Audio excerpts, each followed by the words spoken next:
I'm Joye VanTrimmell. I am a gig cellist in Omaha, Nebraska. So this is my cello, and I've had him since I was 16 years old, so like 25 years.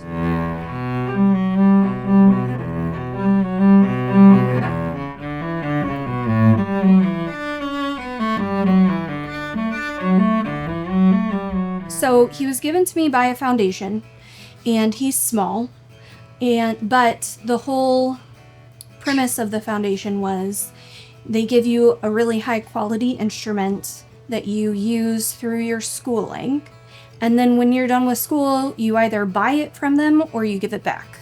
So I bought him myself, which is a big deal.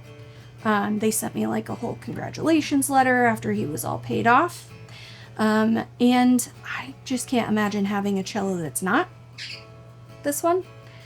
You know, he's gone all over with me, played all sorts of things. We're a team. We're a pair.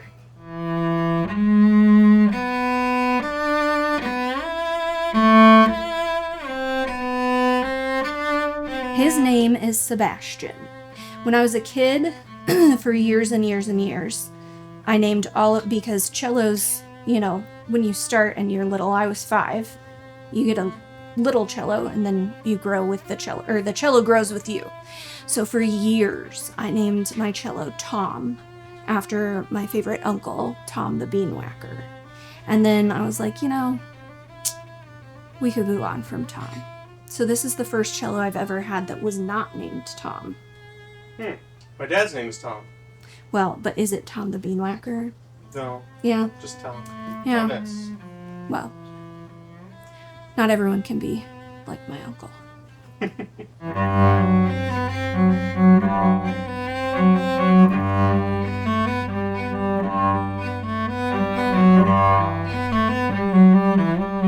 I got to play a master class for Yo-Yo Ma, which is a big deal and really exciting.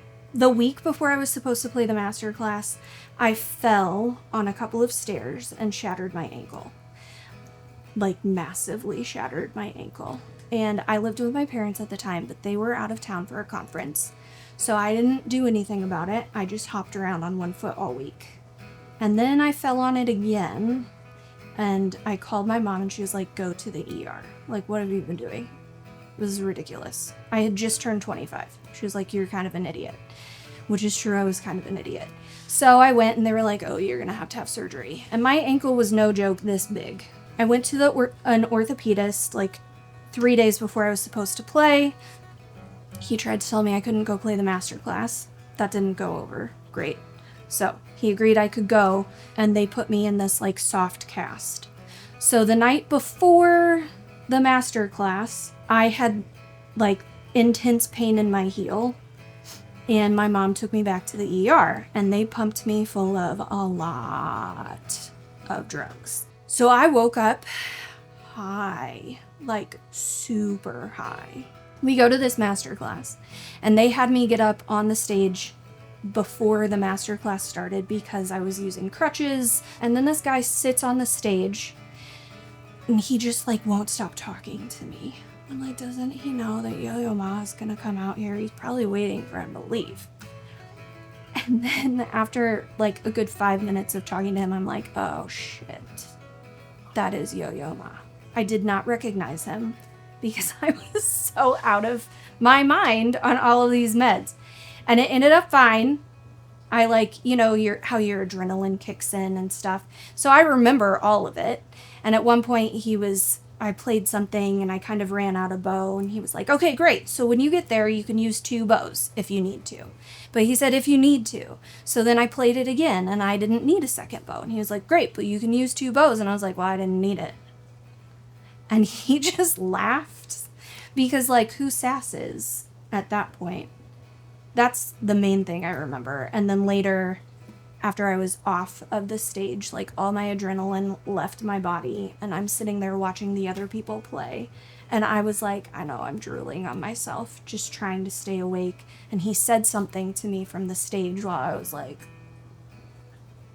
and yeah. So the lesson there is don't do drugs, and then Yeah. you go to a master class with Yo-Yo Ma. Yeah, because it was a lot.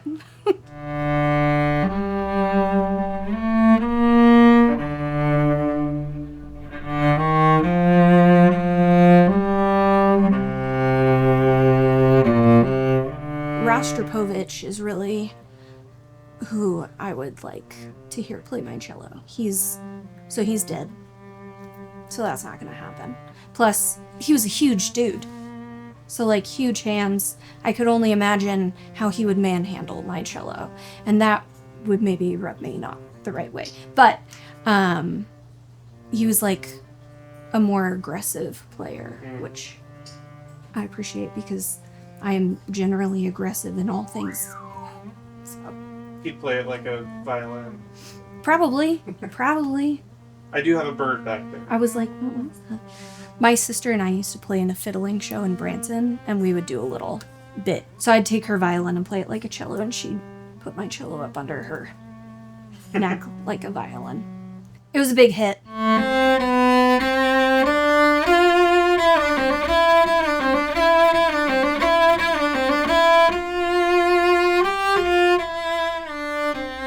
With Midwest Dilemma, there are definitely songs.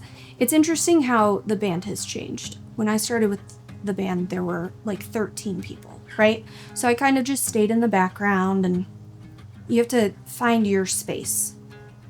And so I found my little spot, but a lot of it was kind of supporting. As the band got smaller, then my cello became a bigger part of it. So now he's a much larger part of the band. I mean, in general, most people, when they see or hear a cello, they focus on it because they're like, oh, a cello.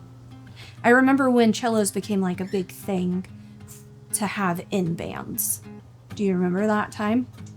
I just remember really being first exposed to it through Cursive. Yeah, with Megan. Yeah. CB. I took Megan CB on her college tour. Really? We got in a car accident. We were late to class. We skipped a class, and we smoked cigars. And then she was like, this is the school for me. So, you're welcome, Megan.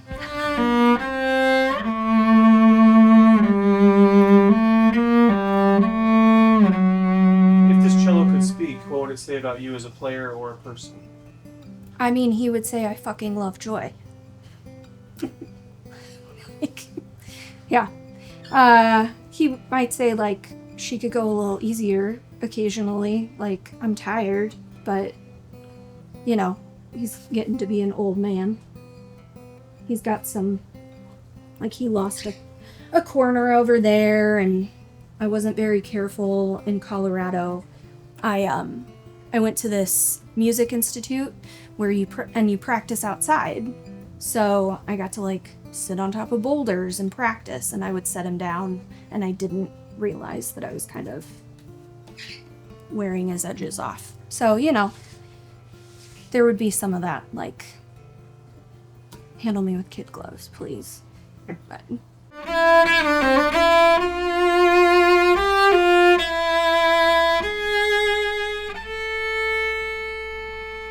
What's the biggest crowd this cello's ever played for? oh, I don't know.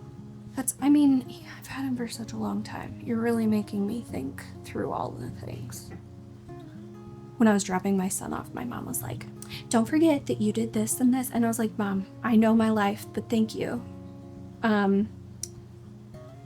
It's been several thousand people for sure. I can only think of one thing, now all of a sudden. You play some... Oh, well, I played for Trans-Siberian Orchestra a few times when they came through. So, there you go. That's probably the biggest. Yeah. I was like, I know there's something. Your mom was right. Liz, she didn't even remember that, okay? Man, that's crazy. Yeah. Oh, I just, a couple cool shows like Trans-Siberian Orchestra. Well, when you gig, you play for a lot of different things. I really enjoy playing, and I really enjoy performing. And so to me, it doesn't really matter how many people are there. Which is why I was like, oh, I don't know.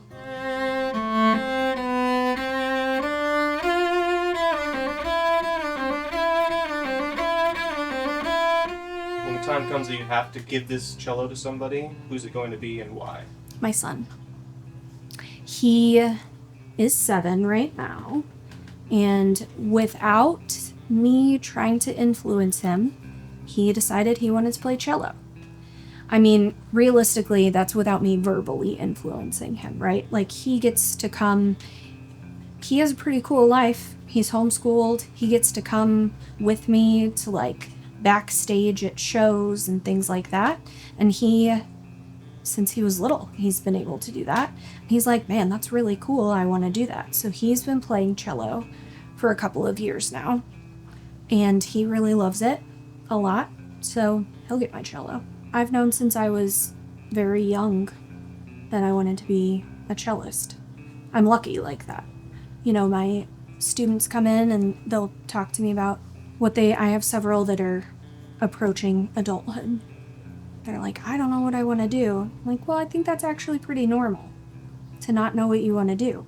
I'm just lucky, and I did. To be a musician, you don't have to just play one type. You can play everything. You can do whatever you want. And I tell my students that all the time too. You can do whatever you want. You can play your cello however you want. If you want to go play in, like, you know, a rock band that mainly does, like, screaming, you can figure out a way to do that, and you should do that. So, yeah. I just enjoy what I'm doing, and I don't want to ever not enjoy what I'm doing. I don't want to get stuck in a place where I'm unhappy.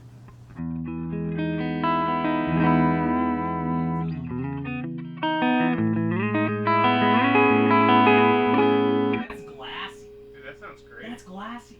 I too was homeschooled, so. Oh, me too, for a while. I loved homeschooling. We got to do so much cool stuff, and like, sometimes I do think about, like, well, where would I be musically if I hadn't homeschooled and had all of that time to practice? Instead of spending all this time in school, you know, we usually only did like 3 hours of school a day. Mm-hmm. And when I went back to school, I couldn't do math. I suck at math. So bad. And my mom is teaching my son's math right now because she was like, I'm fixing how badly, like how poorly I did with you. So when I went back to school in 8th grade, my homeroom teacher was also my math teacher. And I think he just recognized very quickly that, like, nobody has time to catch me up to where they are. So he gave me extra credit anytime I would play my cello in class. So I played it every week. I got a C because it was bad.